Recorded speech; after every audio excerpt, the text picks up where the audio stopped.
चलो अब देखो एक्सरसाइज 4.3 का ये पहला सवाल है। पहला सवाल में क्या बोल रहे हैं, यदि निम्नलिखित द्विघात समीकरण के मूलों का अस्तित्व हो तो इन्हें पूर्ण वर्ग बनाने की विधि द्वारा ज्ञात करें। बोल रहा है कि पहले बोला गया कि निम्न द्विघात समीकरण के मूल का अस्तित्व हो तो पहले ये जांच करेंगे कि यह अस्तित्व में है कि नहीं, अर्थात यह मूल वास्तविक है कि नहीं। अगर मूल वास्तविक होगा तो हम लोग पूर्ण वर्ग बनाने की विधि द्वारा हल करेंगे। कैसे? पूर्ण वर्ग विधि द्वारा हल करेंगे। तो पहले हम लोग जांच करेंगे कि यह मूल क्या है, अस्तित्व में है कि नहीं। इसके लिए हम लोग क्या करेंगे, d का मान निकालेंगे। अगर d का मान 0 से कम आया तो मूल अस्तित्व में नहीं है, 0 या 0 से बड़ा आया तो हल होगा। तो a बराबर मेरा कितना 2, b बराबर -7 और c बराबर 3। सूत्र होता है d बराबर b² - 4ac। b का मान -7 का स्क्वायर -4 इंटू a का मान 2 और c का मान 3। 7 का स्क्वायर करेंगे कितना होगा 49 माइनस 4 दूनी 8 3 का और घटा देंगे 9 में से 4 गया 5, 4 में से 2 गया 25। तो d का मान ये 25 है, 0 से बड़ा, 0 से बड़ा ना 25। तो मूल वास्तविक होगा कि नहीं? मूल क्या होगा? वास्तविक। मूल वास्तविक तथा क्या होगा, समान क्या असमान? मूल वास्तविक तथा असमान होगा, असमान होगा। मूल वास्तविक तथा असमान होगा। अब हमें इसको कैसे बनाना है, तो पूर्ण वर्ग विधि द्वारा बनाना है। कैसे? पूर्ण वर्ग विधि द्वारा। पहले ही बोला गया कि पूर्ण वर्ग विधि द्वारा बनाइए। तो पूर्ण वर्ग विधि द्वारा हम लोग बनाएंगे। तो कल ही बताए थे कि अगर इसमें हमको 2 को सूत्र लगता है, कौन सा? एक a + b का होल स्क्वायर और एक a - b का होल स्क्वायर। दोनों में से कोई एक लगेगा। ठीक है, हम लोग उदाहरण में बनाए थे ऐसा। तो अगर यहाँ पर माइनस है तो क्या लगेगा, a - b का होल स्क्वायर। तो देखो सबसे पहले a - b का होल स्क्वायर सूत्र क्या होता है, a² - 2ab प्लस b²। तो उस रूप में लिखेंगे। तो 2 किसका स्क्वायर होता है? नहीं ना। तो यहाँ पे a² मतलब √2x का स्क्वायर। जैसे इसका स्क्वायर करेंगे तो 2x² हो जाएगा। मान में कहीं अंतर नहीं ना। तो a², फिर क्या होता है -2ab, 2 इंटू a का मान √2x इंटू b का मान पता है? b का मान हमें नहीं पता है। तो b का मान हम लोग कैसे निकालते हैं?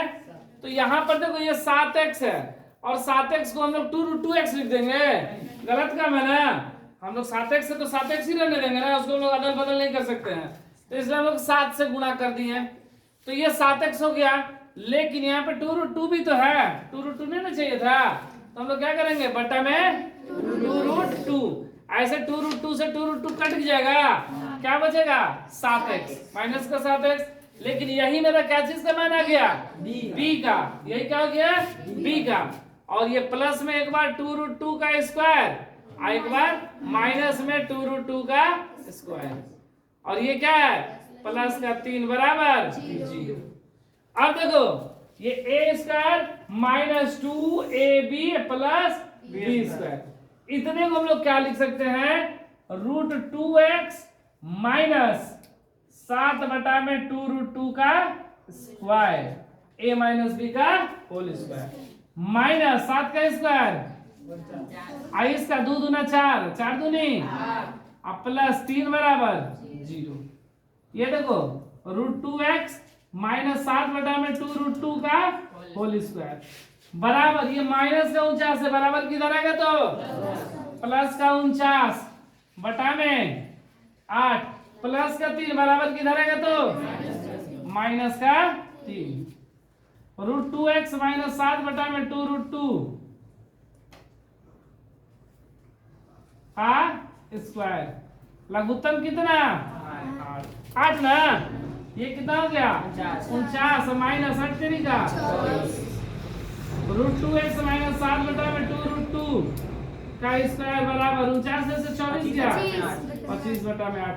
ये स्क्वायर है, बराबर किधर आएगा तो रूट में होगा ना, √2x माइनस 7 2 बराबर प्लस माइनस रूट का 25/8। ठीक है,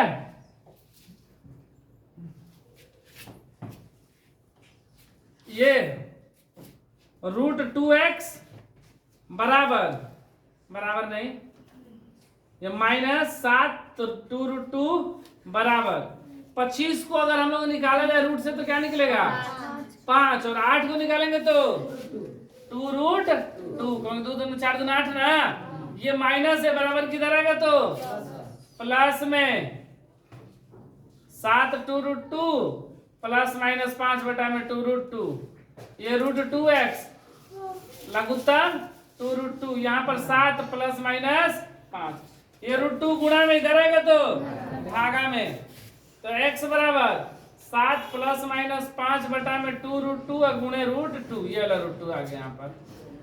x बराबर 7 प्लस माइनस 5 बटा में ये √2 गुणे √2 कितना होगा, खाली 2 ना, और ये 2 2 2 ना 4। तो यहाँ पर एक बार x बराबर 2 2 आंसर हो जाएगा, एक हो जाएगा 7 प्लस 5 बटा में 4, एक हो जाएगा 7 माइनस 5 बटा में 4। तो x बराबर 7 5 12 बटा में 4, 7 में से 5 गया 2 बटा में 4, 2 एकम 2 2 दूना 4, 4 तिहाई, तो x बराबर 3 और 1 1 बटा में 2 आंसर।